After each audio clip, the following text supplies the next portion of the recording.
एक और ऐसी ही भाजी है, अपने घर में हम चाहें तो उपयोग करें, चाहें तो ना करें, इसमें मेरा आग्रह नहीं है, आपके ऑप्शन के लिए छोड़ता हूं। उस भाजी का नाम है कांदा। उनको चाहिए ही चाहिए, चाहिए, कुछ को नहीं चाहिए। जो जैन धर्म को पालन करते हैं, चुस्त वैष्णव हैं, उनको ये कांदा नहीं चलता, लेकिन जो जैन धर्म का पालन नहीं करते हैं उनके लिए कांदा चलता है। तो मेरे आपके इसलिए मैंने कहा आग्रह नहीं है, आप चाहे तो उपयोग करिए, चाहे तो छोड़ दीजिए। इसके बारे में जानकारी जरूर दे देता हूं। ये कांदा जो है पित्त को शांत करने वाली सबसे अच्छी औषध है दुनिया में। अगर पित्त खराब है किसी का, पित्त खराब आप समझते हैं, गैस बनना, खट्टी खट्टी डकार आना, मुंह में पानी आना, सतत जड़ होना, खाने को पाचन नहीं होना, ये सब पित्त की तकलीफ है। वमन होना, उल्टी होना, वॉमिटिंग होना, ये सब पित्त की। तो पित्त को सबसे ज्यादा संतुलित करने की ताकत जिसमें है वो कांदे में। तो कांदा आप चाहें तो खाइए। आप बोलेंगे पित्त शांत करने की और भी दवाएं, हाँ बहुत सारी दवाएं हैं, मैं बता दूंगा, लेकिन कांदा अभी बता रहा हूं। कांदा पित्त को शांत करने की सबसे अच्छी औषध है।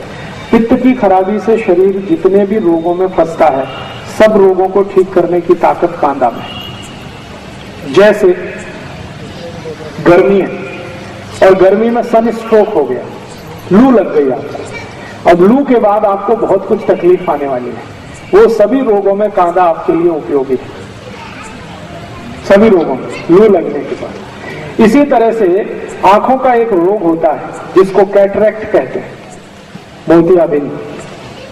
मोतियाबिंद को गलाने की ताकत अगर दुनिया में किसी चीज में है तो वो कांदे के रस में। बिना ऑपरेशन अगर आपको आंखें ठीक रखनी है तो कांदे का रस सतत आंखों में डालिए। जिंदगी भर आप चाहते हैं कि आंखों को चश्मा ना चढ़े और कभी भी आंखें आपकी खराब ना हो, तो कांदे का रस आप अपनी आंखों में डालिए। आप में से किसी को भी मोतियाबिंद हो गया हो और आप नहीं चाहते कि आपका ऑपरेशन हो, या आपके पास ऑपरेशन कराने के लिए पैसा नहीं है, तो आप कांदे के रस से मोतियाबिंद को गला सकते हैं और आंखें ठीक कर सकते हैं। इसको कितने दिन लेना है, कैसे लेना है, इसका सूत्र मैं बता देता हूं। कागज पेन हो तो लिख लीजिए, क्योंकि ये बहुत काम आएगा। 1 चम्मच पांडरे कांदे का रस। देखिए कांदा एक ही काम का है जिसको पांडरा कांदा कहते हैं, ये लाल वाला किसी काम का नहीं। औषधीय गुण जो है वो सफेद प्याज में ही है, पांडरे कांदे में ही है, लाल वाले में कोई औषधीय गुण नहीं है। वो तो खाने के लिए आप खा सकते हैं, औषधीय गुण उसमें नहीं है। औषधीय गुण जो है वो पांडरे कांदे में ही है। तो पांडरे कांदे का 1 चम्मच रस ले लीजिए।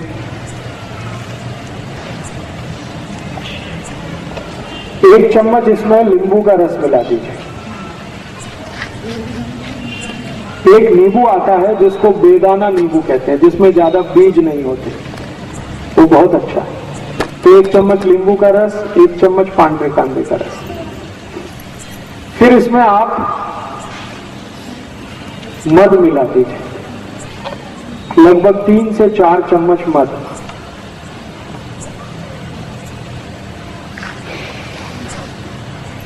और इसी में 1 चम्मच गुलाब जल मिला दीजिए। ये चारों को मिलाकर एक बाटली में भर के रख लीजिए और खूब अच्छे से हिलाकर एक एक थेम आंख में डालिए। 1 महीने लगातार डाल दिया तो मोतियाबिंद आपका कट के निकल जाएगा। गुलाब जल 1 चम्मच, जितना आपका कांदे का रस उतना ही गुलाब जल, उतना ही नींबू का रस, लेकिन मध इसमें 3 से 4 फुट जाती, मैंने 3 से 4 चम्मच मध। अब ये जो सोल्यूशन तैयार हुआ है इसको बाटली में भर के रखेंगे, 4-5 महीने ये खराब नहीं होता। इसको रूम टेम्परेचर पे भी रखा जा सकता है, जरूरी नहीं है कि हमेशा इसको फ्रिज में रखना। खाली सीधे रूम टेम्परेचर पे रख के रात में सोते समय 1-1, 2-2 थेम आंख में डालते रहिए। 1-1.25 महीने के बाद आपका मोतियाबिंद खत्म कर देगा। और एक बीमारी है आंखों की जिसको ग्लूकोमा कहते हैं। ग्लूकोमा, ग्लूकोमा माने काला पानी, आंखों में हमेशा काला काला दिखता है और कुछ दिखता ही नहीं, उनकी भी ये सबसे अच्छी औषध है। और एक बीमारी है आंखों में जिसको रेटिनल डिटैचमेंट कहते हैं। आंखों का ये जो रेटिनल पर्दा है ना, ये खिंच जाता है आगे या पीछे, उसमें भी ये सबसे अच्छा काम आता है।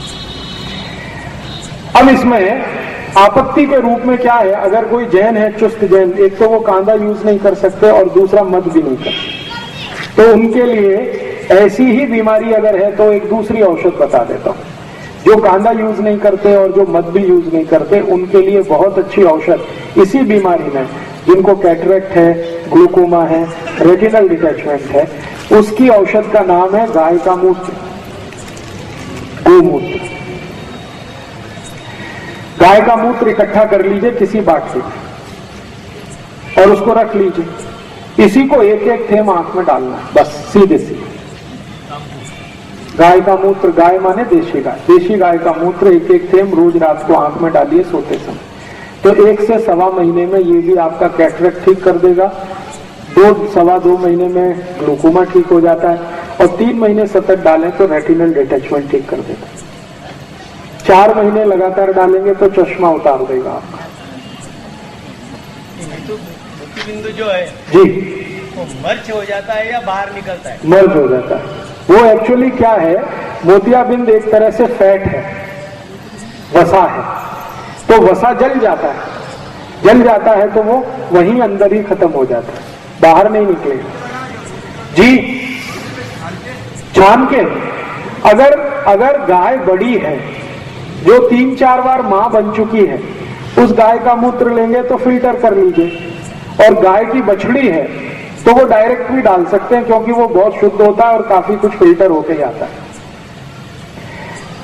आंखों के रोग में मैंने इससे अच्छी कोई औषध अभी तक नहीं देखी, गोमूत्र से अच्छी, एकदम tax free, cost free, side effect नहीं है और एक्सपायरी डेट कुछ भी नहीं, हर गली हर गांव में उपलब्ध है।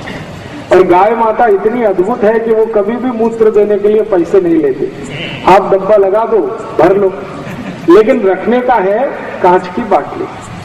तो कांच की बाटली में अगर आप इसको भर के रखेंगे तो ये कभी भी खराब नहीं होता। गोमूत्र 10 साल, 15 साल, 20 साल, 40 साल तक सुरक्षित रखा रहता है, तो उसमें कभी भी जंतु नहीं पड़ते। ऐसा कहा जाता है कि गंगा जल में और गाय मूत्र में कभी भी जंतु नहीं पड़ते, माने गंगा जल की जितनी पवित्रता है, गाय के मूत्र की भी उतनी ही पवित्रता है। तो इस गोमूत्र का आप भरपूर इस्तेमाल करिए आंखों के लिए।